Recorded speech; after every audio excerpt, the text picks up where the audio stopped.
Olá, cliente Adeconto Contabilidade, como vai vocês? Mais uma vez estamos aqui para uma nova videoaula, aula 4, parte 2 da aula 4, sujeitos da relação de emprego, e hoje nós vamos falar aqui sobre o empregado doméstico, né?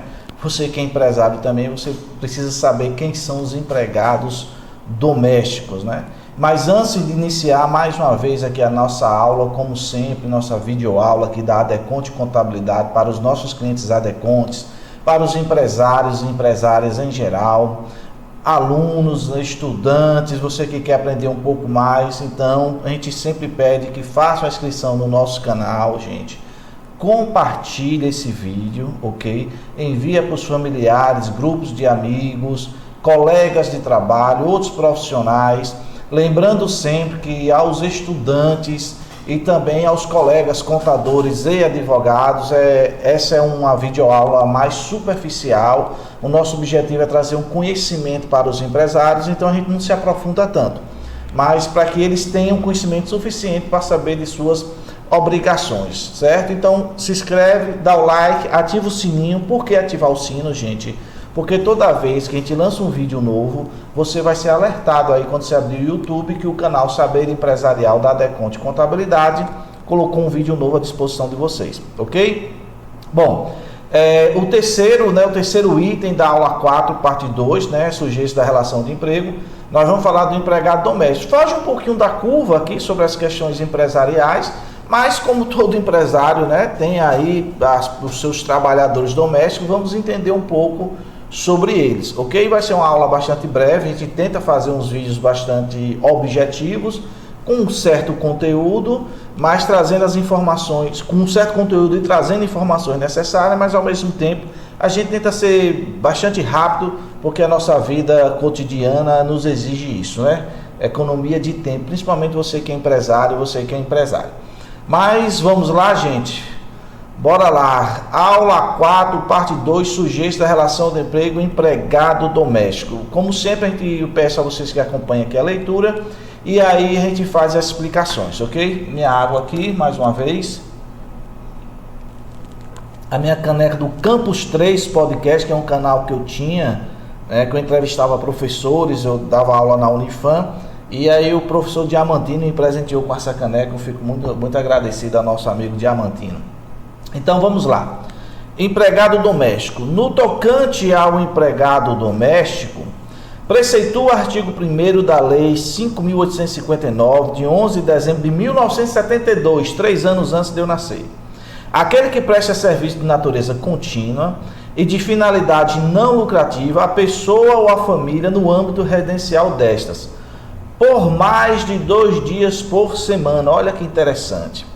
Exemplo, não é só, gente, quando a gente fala de empregado doméstico, a gente cria aquela figura daquela moça que trabalha lá na casa, né? Antigamente chamava nas casas de família, né? O empregado doméstico, aquela figura que sempre existiu ali. Mas não é só essa figura, é o cozinheiro, é o jardineiro, é o faxineiro, é o motorista. Essas pessoas também são empregados domésticos, porque está ligado ao lar da pessoa. Então é por isso que é doméstico. E olha que interessante, ele fala por mais de 2 dias por semana. Curiosamente, isso aqui vai nos proteger em relação, por exemplo, ao diarista. O que é que eu venho dizendo aqui em relação ao diarista? Ainda vou falar alguma coisa aqui, uma aula específica sobre o diarista.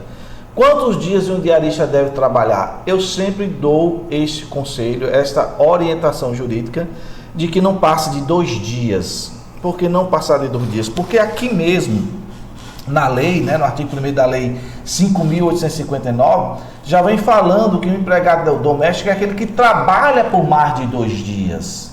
Então, para sua segurança, quer contratar uma diarista? Então, gente, coloca ela no máximo 2 dias por semana.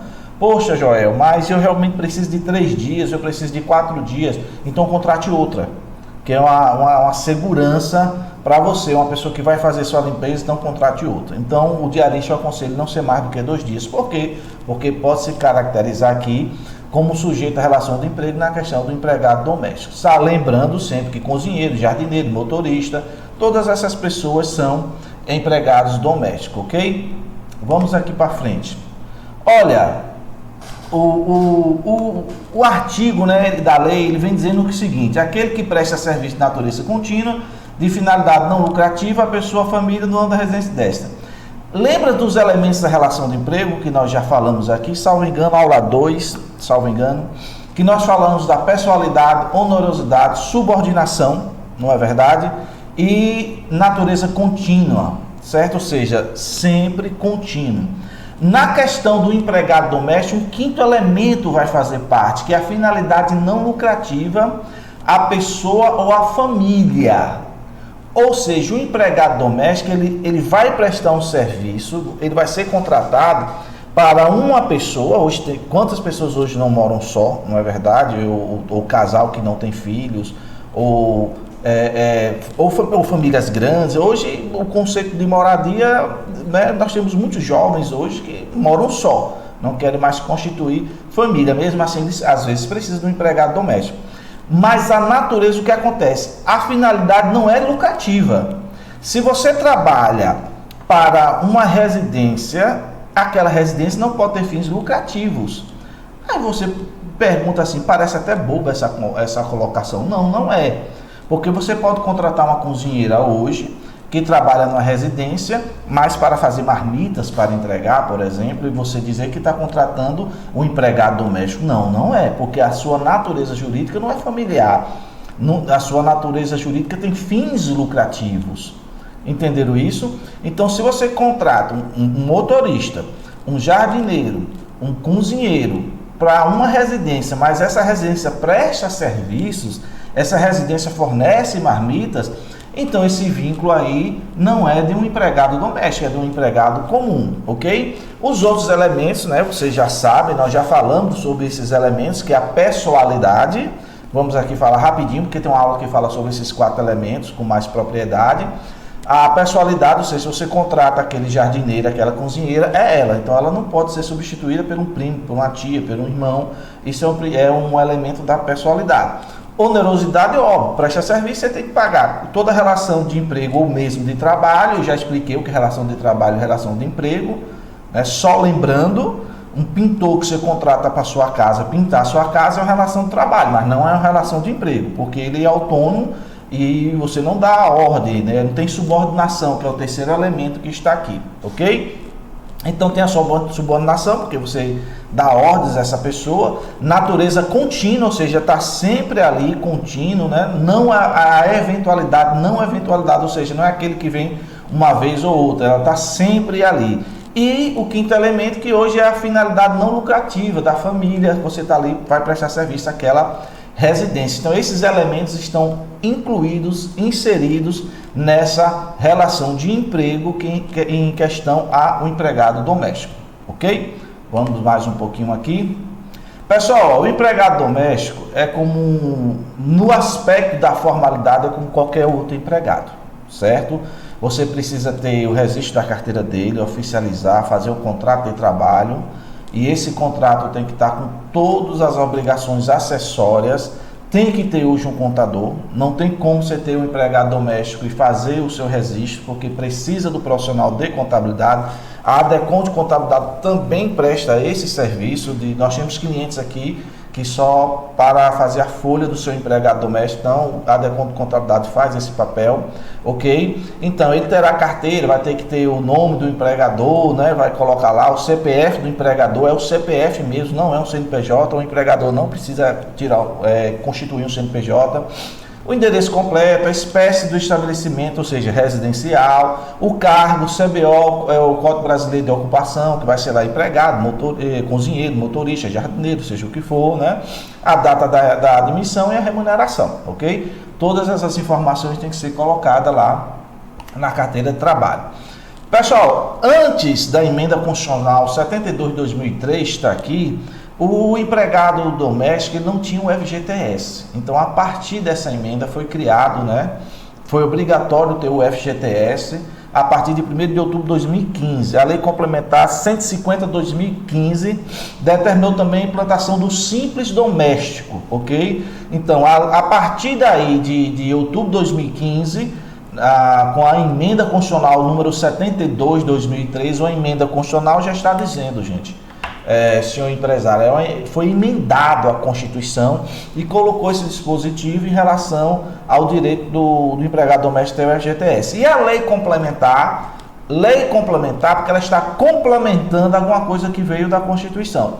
150 2015, as leis complementares, só por curiosidade, a numeração dela é pouquinha, 150, 152, porque tem poucas leis complementares. Nós temos muito mais leis ordinárias, né? Que é o caso aqui.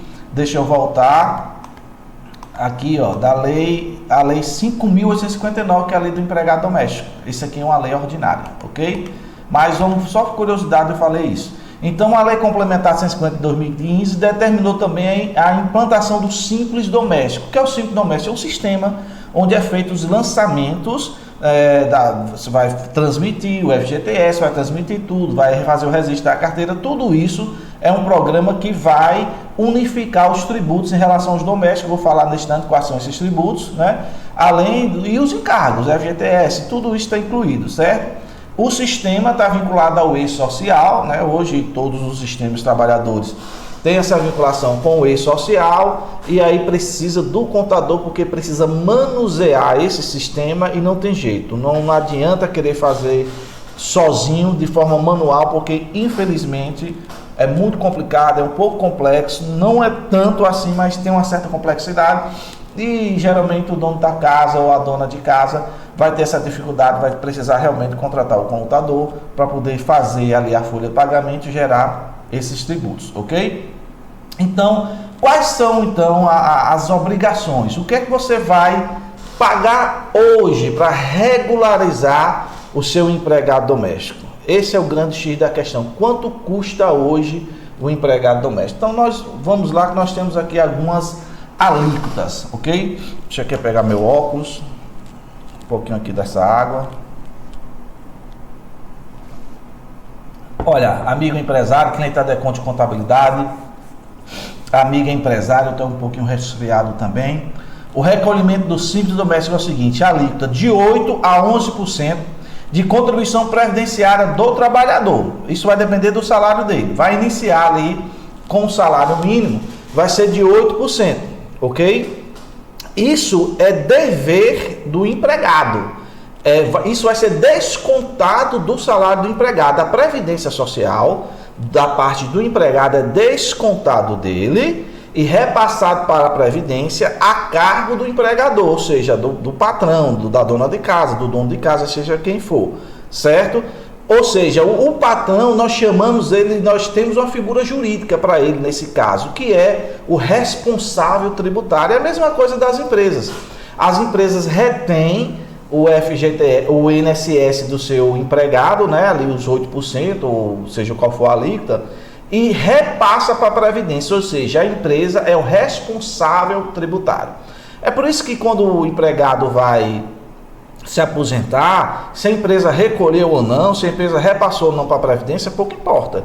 Ele vai provar que no contra-cheque dele foi retido, foi o INSS que determinou isso através da lei, claro, a lei determinou isso, não necessariamente o INSS, mas a lei, e o empresário, a dona de casa, o dono de casa é o responsável tributário, ou seja, o responsável por recolher o tributo. Mas é descontado o INSS do empregado, certo? Nós temos também 8%, não confunda, que é a parte patronal. O empregador paga 8% de INSS em cima do salário desse empregado, ok? Não tem para onde correr.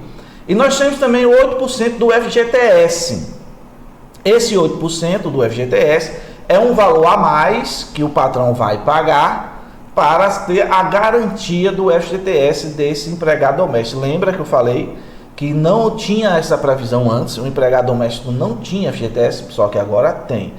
E aí nós temos o quê? 3,2% de indenização compensatória para caso de demissão sem justa causa ou por culpa recíproca, ou pedido de demissão, quem saca é o empregador.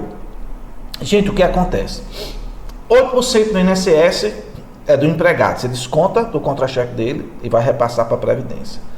O patrão paga 8%, é a parte do patrão, certo? Do empregador, do dono da casa, Além disso, ele vai recolher 8% do FGTS. Além dos 8%, ele vai recolher mais 3,2%, certo? Esses 3,2% é um depósito que é feito junto com o FGTS para o quê? Se você demitir esse empregado doméstico, você não vai precisar pagar a multa dos 40% que existe nas outras relações de emprego, né? Um funcionário normal, quando você demite ele, você não vai pagar lá 40% do saldo do FGTS.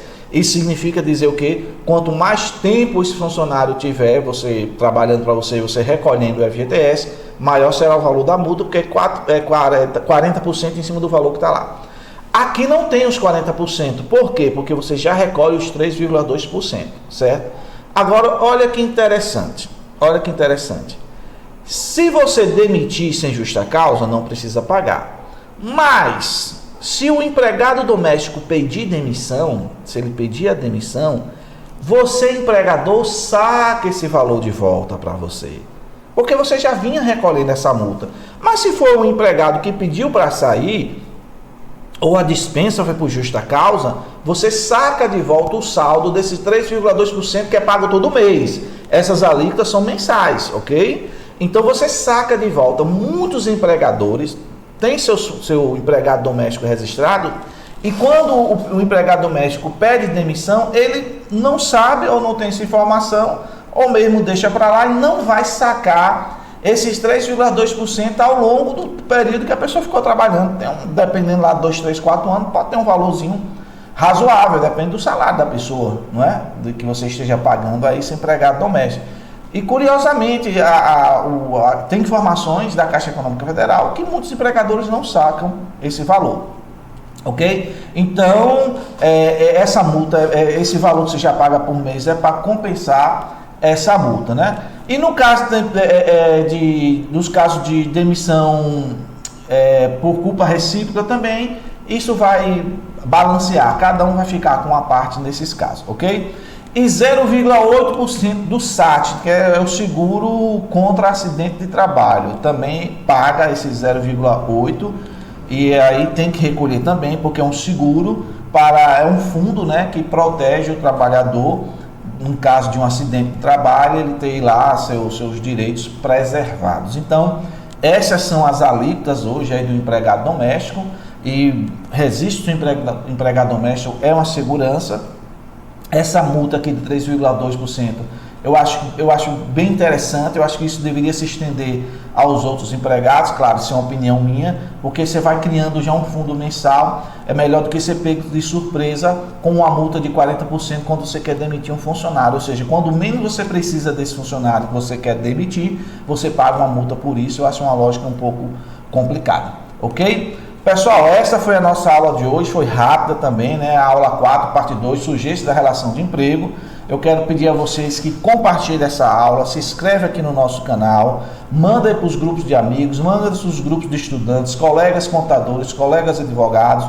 O Saber Empresarial da Decon Contabilidade está à disposição de vocês. Dúvidas, está aqui o nosso WhatsApp. Entre em contato com o nosso WhatsApp e aí nós teremos todo o prazer de lhe atender, seja online, seja presencial, aonde você estiver, em qualquer lugar do Brasil, do Vale do São Francisco, Bahia, Pernambuco, aqui no Nordeste, seja onde for, teremos a maior satisfação de atender, prestando serviço em todo o Brasil, em todo o Nordeste. Nós temos trabalhando para empresas espalhadas em vários estados, ok? Agradecemos demais e esperamos vocês aqui na próxima aula, semana que vem, mais uma aula, e logo vamos estar lançando também as aulas em relação a tributário e empresarial também, ok? Um grande abraço para vocês, até o nosso próximo encontro.